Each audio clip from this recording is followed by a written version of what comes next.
नमस्कार दोस्तों, SBI securities morning podcast में आपका फिर से स्वागत है। आज के पॉडकास्ट में हम निफ्टी और बैंक निफ्टी में क्या उम्मीद करें इस पर चर्चा करेंगे और साथ ही ऐसे कौन से सेक्टर्स है, ऐसे कौन से स्टॉक्स है जिन पर आपको आज के दिन और आने वाले कुछ सत्रों के लिए ध्यान केंद्रित करना चाहिए, उस पर भी बात करेंगे। फ्रेंड्स, अगर हम प्राइस एक्शन पर्सपेक्टिव से मार्केट को समझें तो कल जो है निफ्टी में मुनाफा वसूली देखी गई थी और सोमवार की जो बढ़िया तेज़ी थी उसके बाद ये मुनाफा वसूली देखने को मिली। उसमें जो मेजर रोल था वो कल रिलायंस, बजाज फाइनेंस और अल्ट्रासेमको ने प्ले किया। इन स्टॉक्स में एक अच्छा कट हमको देखने को मिला। निफ्टी जो है तकरीबन 1% की गिरावट के साथ बंद हुआ। वहीं बैंक निफ्टी जो है बेहतर प्रदर्शन करने में कामयाब रहा क्योंकि इसमें तकरीबन 0.16% की ही गिरावट हमको देखने को मिली।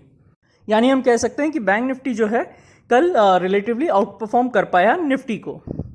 बात करें डॉलर इंडेक्स की तो वो मजबूत हो रहा है। 103.80 103 इस सीमा में वह अब स्ट्रांग हो रहा है। वहीं यूएस की जो 10 वर्षीय बॉन्ड यील्ड है उस पर हमको आज नज़र रखनी होगी क्योंकि आज रात होने वाली सभी महत्वपूर्ण और सबसे प्रतीक्षित फेड मीट के परिणाम जो है वो आने वाले हैं और इसी से जो वो अभी जो बॉन्ड यील्ड है वो 4% पर स्थिर बनी हुई है और आगे देखना होगा कि इसकी चाल कैसी रहती है। वहीं अगर हम ब्रेंट क्रूड देखें तो वो जो अपनी सीमा थी 75 से 80 उसको पार कर गया और वह अब $82 प्रति बैरल तक बढ़ गया है। बात करते हैं S&P 500 की तो कल FOMC नतीजों से पहले उच्च स्तर पर कंसोलिडेशन देखा गया है और एक बड़ी तस्वीर को देखते हुए इसमें अभी भी हमको तेजी का रुझान जो है नजर आता है और जब तक ये 4830 से ऊपर रहता है तब तक 5000 से 5080 की ओर आगे बढ़ सकता है। वहीं नीचे की ओर बात करें तो 4830 एक इंपॉर्टेंट सपोर्ट होगा और उसके बाद में 4680 4700 इन लेवल्स पर सपोर्ट रखा गया है। चलिए, S&P 500 की बात हो गई, अब निफ्टी पे आते हैं। तो निफ्टी आगे बढ़ते हुए 21720 21750 इस जोन पर रेजिस्टेंस जो है वो फेस कर सकता है। वहीं सपोर्ट जो है वो 21300 से 21330 इस जोन पर प्लेस्ड है।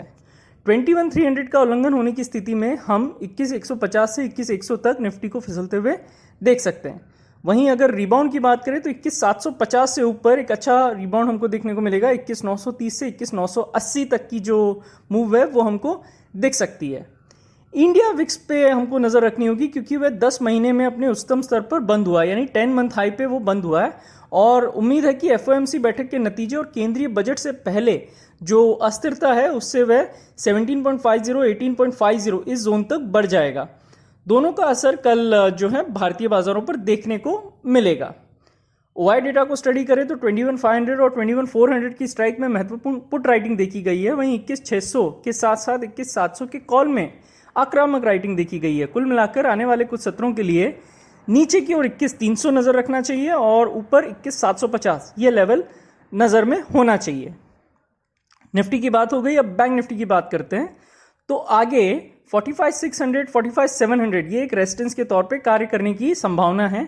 वहीं सपोर्ट जो बैंक निफ्टी को मिल सकता है वो 44900 से 45000 के जोन पे सपोर्ट मिलने की संभावना है।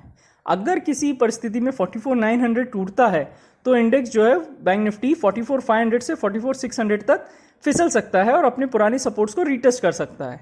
वहीं अगर हम पॉजिटिव साइड पे देखिए 45700 अगर ऊपर में ब्रेक करता है तो 46100 से 46300 तक की शॉर्ट कवरिंग रैली ये हमको देखने को मिल सकती है बैंक निफ्टी में। निफ्टी की तरह ही अगर हम बैंक निफ्टी का भी OI डेटा ट्रैक करें तो 45500 45600 के कॉल में, वहीं 45200 और 45000 के पुट में महत्वपूर्ण ओपन इंटरेस्ट बिल्डअप जो है वो देखने को मिला है, जो आने वाले कुछ सत्रों के लिए हमको एक रेंज देता है तकरीबन 44900 नीचे की ओर और ऊपर की ओर 45700 यह रेंज हमको देखकर प्ले करना चाहिए बैंक निफ्टी को। अब हो गए दोनों ही सेक्टर्स निफ्टी और बैंक निफ्टी। अब आते हैं आपके फेवरेट सेगमेंट पे। कौन से ऐसे सेक्टर्स है, स्टॉक्स है जिस पर आपको नज़र जो है वो रखनी चाहिए।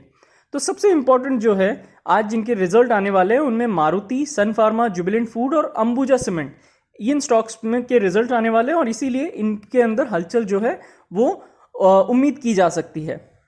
ऑयल काउंटर्स में देखिए तो BPCL, oil, MGL, Hind petro जैसे ऑयल एंड गैस स्टॉक्स ने बहुत ही अच्छा चार्ट फॉर्मेशंस जो है वो बनाया हुआ है और इनका जो ओवरऑल रुझान है वो भी अभी भी तेजी का बना हुआ है। ओवरऑल बाजार से बात करें तो power grid, IRB, Birla corp, Amber, Trident, Shriram fin, Indian bank और बैंक इंडिया में जो है वो तेजी हमको देखने को मिली है।